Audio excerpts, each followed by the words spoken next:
I'm just thinking about the ripple effect from our beautiful, pious interaction when I went back to talk to him. I'm thinking about his interaction with other young black men that he met after that. Mm-hmm.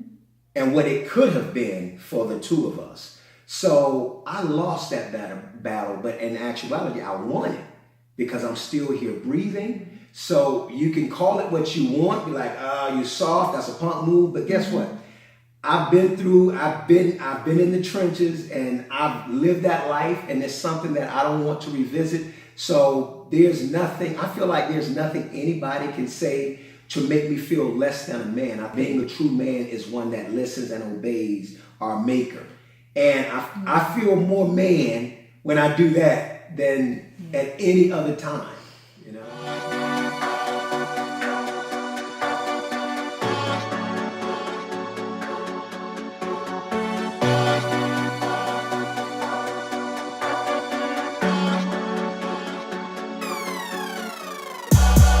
Bless this soil, bless this earth, blessed with rhymes fit forever.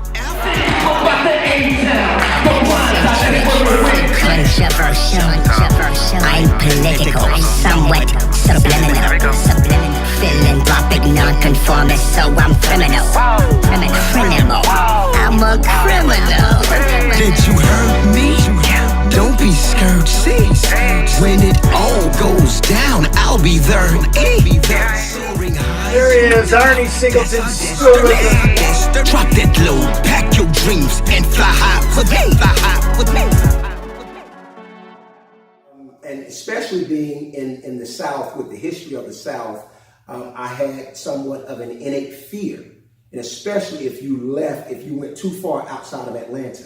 So I had to call my wife because I was not about to ride a bicycle home on a dark road without lights or anything after what he had just told me, police officer. So I went home and wrote a long letter, that letter that we're planning on posting. We're going to put that up and you can read that letter if you like, and explain the entire situation because I was going to report it to his superior officer. Black people and other people, anybody that feels like they've been disrespected, it doesn't matter who it is, but the way you handle the situation is not combating it with that same type of hate or that same type of vitriol and negativity. You go about it the right way. I felt like writing a letter, reporting it, going back the next day when there was daylight, a lot of people around, that was the best thing for me to do. So I took it back to the movie theater and showed it to one of his co-workers. Could have been one of his superior officers, and he read that letter and he saw the hate seed and he took offense to it. So this was an older white guy that took offense to that. See, he didn't appreciate being labeled a hate seed because that wasn't who he was. So for him to get labeled that way, I thought, he had a problem with his coworker. He read that letter. He said, okay. He said, yeah, our boss will be in later on. And you can talk to him. And then at that time, that officer that chastised me, that degraded me, denigrated me the night before came in. And I had my kids with me because I wanted him to understand that just like you, I'm working my way through this thing. I have kids. I'm a married man. I have a family that I'm here. I want to take care of my family, do the right thing. Just like you, we're the same. Mm-hmm. And he and I ended up having like a 4-hour conversation. He met my kids and everything. And it was a beautiful conversation. We ended up talking about Malcolm X. We talked about Dr. King. We talked about the civil rights movement. And I said, one of the takeaways from this, one of the big things I want us to get from this is that she's creeping around. She's tiptoeing around, trying to make sure everything is still a go from all camera angles. So I said that I want to make sure that the next young man that you see, next young black man that you see with a cap on that's turned sideways. I probably had my cap sideways. I'm sure you did. I probably did, huh? No, you didn't wear your cap sideways. No, okay. Well, I wore it backwards sometimes. It depends on which day. If it was my UGA hat, maybe backwards. Yeah. Sometimes. And I said I had on jogging pants and a bomber coat because it was cold. I had on a big coat. I had somewhat of a hip hop look. Not that there's anything wrong with it. Not that there's Sideways. anything wrong. Right. No. So we got to throw that disclaimer in there. Yeah. Get that, catch that. Yes. And so I said, I don't want that individual. I don't want you to approach that individual the same way or assume something about that person that may not be the case. Just treat that individual the same way you would treat somebody that looks like your brother or your cousin or whatever. And he was totally respectful and he was totally remorseful. And we ended on a great note and a hug, a handshake and a hug. So it was a beautiful moment. And we solved what could have turned very ugly and deadly. And did not. Right. And just imagine, I mean, I know for myself personally, although, I know that God often helps me to get through difficult situations and things that are hard for me to wrap my head and my heart around. But if that officer, after all of that, if that officer would have taken my husband's life, taken my children's father, I can't imagine the type of anger and rage and hate, perhaps even, that I would have developed in my heart as a result of not being able to understand how someone of his character could have been taken from us as a result of nonsense, just foolishness. And so it would have been very difficult for me, as I'm sure it's very difficult for other people that lose loved ones under those circumstances, to let that go, and how that would have resonated with my children, and how that would have, me not being able to be strong enough to walk through that for some time. Eventually, I'm sure I would have gotten stronger, but how my anger and of course their own individual anger from losing their father would have just catapulted, like it would have just turned this snowball effect. You know what I mean? And that's what often happens to people. Yeah. There's this snowball effect of anger and rage and resentment that just grows from people taking action and doing senseless acts and senseless acts of violence over misunderstandings, over ignorance. I think this is going to be a 2-part series. At least I think we have to have a 2-part series or something, because this is so serious, and I know we're not touching on so many things that you all are passionate about. I understand that. I apologize. It's just that we don't have enough time to. I know that there are certain points that you all would like to make, and you can make those points in the comments with truth and love. Let's keep that in mind, though. Yeah. But yeah, and I think about the individuals that have been killed.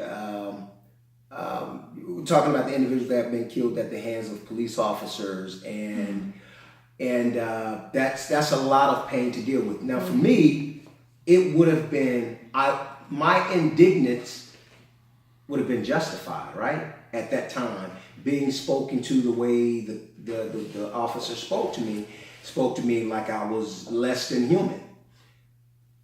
But the God in me made me say, you know what? If this individual can be this way, there's no telling how far this can go and how bad this can get. The best thing for me is to just humble myself, lose this battle so I can win the war, in a sense. Lose to win. And that's my philosophy on things. And I know sometimes it's hard, and I've had this conversation. I've told this story to people, and people are like, well, you're a better man than me, because I would have snapped and I would have gone off. But if you got a family, you got a wife, you got a family, you got to be there for. It wouldn't allow me to do that. And it's not just about being, the bigger man, or feeling as though, you have to stand your ground as a man in moments to where you don't retaliate violently. But it's about being the bigger man for the people that love you, for the people that want to see you come home at night, or for the people that depend on you and that look up to you to set an amazing example. As a father, being the bigger man in a moment to, punch a man in the face or punch someone in the face as a result of them saying or doing something wrong to you, how does that reflect to your son that may retaliate at the wrong time and lose their life? You know? So yeah, let's think about what we're passing on to our kids, because we could be damaging our kids for life. And I know some have lost because of what we've instilled in our children. You know, we say, you know, if somebody hits you, hit them back. That was what was instilled in me.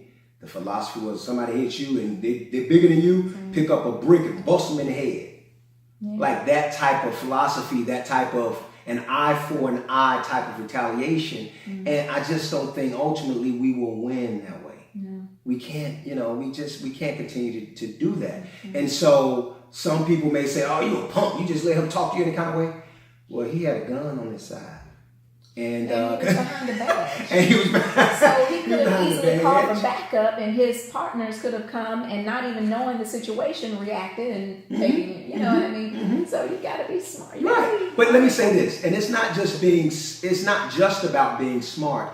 It's about being the way God wants us to be. It's about understanding that it's so much deeper than we are, and in that moment, just that little moment. Mm-hmm. I'm just thinking about the ripple effect from our beautiful, pious interaction when I went back to talk to him. I'm thinking about his interaction with other young black men that he met after that. Mm-hmm. And what it could have been for the two of us. So I lost that battle, but in actuality, I won it because I'm still here breathing. So you can call it what you want, be like, you're soft, that's a punk move, but guess what? I've been in the trenches and I've lived that life, and it's something that I don't want to revisit. So I feel like there's nothing anybody can say to make me feel less than a man. I think being a man is one that listens and obeys our maker. And I feel more man when I do that than at any other time, you know? And that's being a good father, a good husband, as much as I can. I try. Oh yeah, you do more than try. You do. You don't just try. You do. Now, you know, other smaller, more insignificant things like being on set on time, being to set on time, right here in the raw. Yeah. I know. I was late today too. She's calling me out. All right, so let me get in a jab or two for white folk. Let me get a jab or two for white. Because I know white people like, oh, you talking about racism. What about reverse racism? We got some people like that, and they're big on that. Let me say this, and I know black people would say, black people can't be racist. And this is where we agree on it. And we're like, yeah, well, no, black people can. But it's not as impactful. It's not as powerful as when the racism comes from a system of government. Oh, it's institutionalized. When it's institutionalized. So, but it's still racism nonetheless because black people are making moves, other minorities are making moves, we're making moves, and we're making progress, and we're becoming more and more successful, which has happened throughout time in our history, of course, but say, for instance, that Tyler Perry pops up because I think he's the most successful person in Atlanta, Georgia.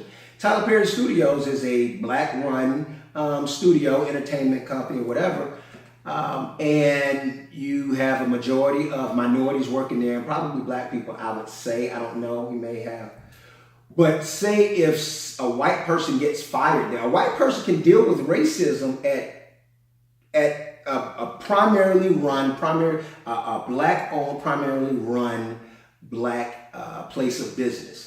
Now, you can't say not because that person could get fired. A white person could get fired just based upon race or whatever. Hopefully nothing like that has happened. I don't know. But just giving an example of a big black business so they can deal with the racism. But I think the issue is that when it's institutionalized and it comes from a higher place and it's reflected in our policies, our legislation, then that's when it can be very dangerous and very impactful and dangerous for a group of people, for black people particularly. So yeah. Right. And I tell you, it doesn't make it right on either side, whether it be a white person spewing out black, hateful, just hateful things towards a particular group of an opposite race, or vice versa. A black person spewing out negative and hateful things towards a person of another. hate is hate. You know, Hate it's is the hate. same color to me. Hate is hate. Yeah, Hate it's is the the same same color. It's the same color, it's right? painful. It's, you know, it's powerful. It's damaging. You know, and it doesn't fix or solve anything. And I've come to realize this, and one label that throughout history, the media, at the beginning of film, we know that the first movie that was ever done, the first movie that was ever done was D.W. Griffith's Birth of a Nation, and it basically disseminated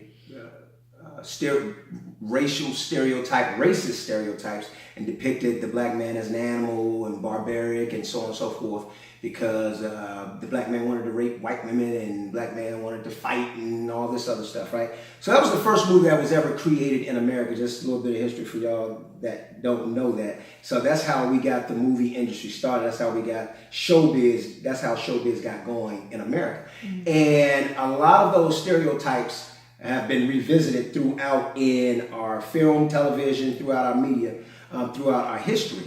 And so the label that stuck with me when I was coming up, when I was a teenager, was animal and predator. Coming from the projects, because I felt like that was meant for me. Like I was the target of that label. And when we fought, and so if black people fought in the hood, if we fought in the hood, I couldn't help but to think about that, even though everybody fights or whatever. But it's more powerful when you have stereotypes that are being put out there and you're being labeled with that. And so that stuck with me. And it brings me forward 20 years, 25 years, and I'm thinking about that meme that I was telling you about, red states against blue states, and somebody trying to instigate, basically trying to instigate and bring us at odds with one another, trying to make us fight. Like an individual that would promote something like that, I think that is ignorance. Like you said, I think it's ignorant. And I think that we are more powerful, we're stronger mentally than that, to allow somebody with that type of mindset to influence our behavior. And I think it would take me back to that stereotype. That's animalistic behavior. I came from that world. I came from, a world, not that world, but a world where that was normalized. That type of behavior, fighting and cursing somebody out, shooting at somebody, stabbing somebody, that type of behavior was normalized in a sense. So now we're talking about something like that on a grander, much larger scale. We're talking about somebody trying to stir the pot of like that could lead to a civil war. And so that would be much more dangerous because you have a lot more people involved with it. But I think that is animalistic behavior. Something that was instilled in us. We got to find some kind of way to shake it. We have to be better than that. And it was like when we were back in the hood, you know how that person would put something on, you got two people facing off. And then you have that one person, the instigator, behind you, and they put something on that person's shoulder, and then they dare the other person to knock it off. So we didn't do that. We didn't do that. We did Bad as Man Hit My Hand. Well, you weren't in the hood, though. I mean, yeah, it's that Bad as Man Hit My... Right. Oh, that spit just flew. It didn't get in your cup, though. Sorry. But I didn't really appreciate that instigator, even though I served as the instigator sometimes, too. I served as the instigator, and I know, I did some stuff back in my day. Like, that's the thing. But I didn't... But when it was done to me, I didn't like that mess. And I was like, what are you doing? Sometimes, but... My mind was strong enough to sometimes try to flip it. Like, oh, why are you putting this on my shoulder? Why don't you do it? Why don't you hit him? Why don't you hit my stuff like that? I was smart enough to flip it. But I just think that the person that does the instigating was like the coward. He's the one that wanted to see a fight, but he's not the one that wanted to be a part of that fight. So when people put up memes like that, guys, understand that is an act of ignorance. I feel like it's a cowardly act, because my thing is, if you want to see somebody fight, why don't you get out there? You do it. The individuals that are promoting violence as a way to solve problems, I think there should be a list. People should just sign up for it. Like, I'm down for the violence. Let me put my name on this list, and then we get all them together, because I don't want to fight. Now I'm done. My fighting days are behind me. We put them on the list, and then we call them when it's time. We have them to get together and do whatever they want to do. They got that negative energy, work it out best way you know. I don't endorse it, but it's better than those individuals having us at each other, going at each other like that. You know, that's barbarism. It's uncivilized behavior. So let's be better than that, people. Let's love each other. Let's do that. You know, I'm that type of person, you know, because you said I didn't grow up in the hood, but I kind of did. But not so much so that I was taught that it's not okay to snitch. Because I think that there sometimes that snitching is warranted. And I do think that, you know, there just needs to be a zero tolerance policy, guys, for people that are, you know, out on social media, out in the public, bullying, you know, lashing out hatefully. I think that those people need to be shut down. Yeah. You know, that like, you know, we need to bring Megan and Lucille to shut it down. That's all I'm saying. Megan and Lucille, if you're out there, we need you to go shut it down. But no, that's a horrible person to expect to shut that type of thing down, because that's the type of person he was. But snitching. Total contradiction. What made you mention snitching though? You said snitching. Well, because I think that people need to be called out on it. You know, reporting accounts and saying that this is inappropriate. This needs to be shut down because this could, you know, create, you know, ensue hatred and violence and, you know, and divisiveness. Those types of things need to be. There just needs to be some better cap on what people are allowed to do and say on social forums. Now, I am all about freedom of speech. Don't get me wrong, but there's a way to speak and communicate your message and your feelings without doing so in a hateful, violent, and negative and non-productive way. If that speech could lead to the harm of another person or even that individual, then I think that, you know, you have every right to violate Hood 101. That's Hood 101 teachings too. Don't ever snitch. But I think that the hood would forgive you for snitching in that sense. And we raise our kids that way too. We raise our kids to not snitch. But if somebody's in danger, you know, that's one reason to snitch. What's the other reason? Several. If somebody's harming somebody else's property, vandalizing somebody else's property, harming themselves or harming somebody else if it's an emergency or if it's an emergency, like if it's an emergency and we told our kids that, but otherwise it's like stay out of folks' business, stay out of people's business, not your business. But if they're in danger, if somebody's on the verge of being harmed, then that's when you step in and you violate Hood 101. The Hood 101 rule of thumb: don't snitch. But I know there's so much we didn't touch on, y'all, and forgive me for my crash course in history. I know it was quick and raggedy, but I wanted to just kind of pull us. I stayed awake, right? I did stay awake. Yeah, you glossed over though. So you may not even cut to this guy. Yeah, I was planning on doing you like it. That's how I was waiting for him to get to the philosophical thought side of things, y'all. That's how He's son on the gets. history side of things, and that kind of. Well, we're talking to our son sometimes, and you know, we're talking to him about certain things and giving him lessons on life. He's like, It's not that bad. I was not that gone. But that's why I tried to do it as quickly as possible. But the thing about race is that seemed like it carried on for an eternity. Did it? I apologize for that though. But the greed, my point for that was to say that greed came back to me. I didn't do it. I didn't express it as eloquently as I wanted to. But greed has gotten us where we are today, and then it turned into passion over time because we had to justify it, the inhumane treatment of black people. You know, in order to maintain a status quo. So that's when the passion was interjected. But it was all about wanting more. And we have to destroy that greed that's within us, that selfishness that's within us. And I think it's part of our human nature. But it's up to us. At the end of the day, we're all individuals. And the decisions we make, we have to live with those. And I think I've said this in a prior episode. But we have to be able to look at ourselves in the mirror. And if you can't look at yourself in that mirror and be able to smile at you and be proud of who you are and who God created, then there's a problem. So let's focus on us as the individual. That's my take on it. And not as a group, because if we make the right individual decisions, then the group thing will take care of itself. Dream is what it's all about. White picket fence, a couple of whips, a couple of chicks, a couple of flicks. I'm for sure that the vision of Moses was not really about keeping up with the Joneses. From me to you, you better know this, man. Let my people go, go, go. I'm eccentric, controversial. I'm political, somewhat subliminal. Philanthropic, nonconformist, so I'm criminal.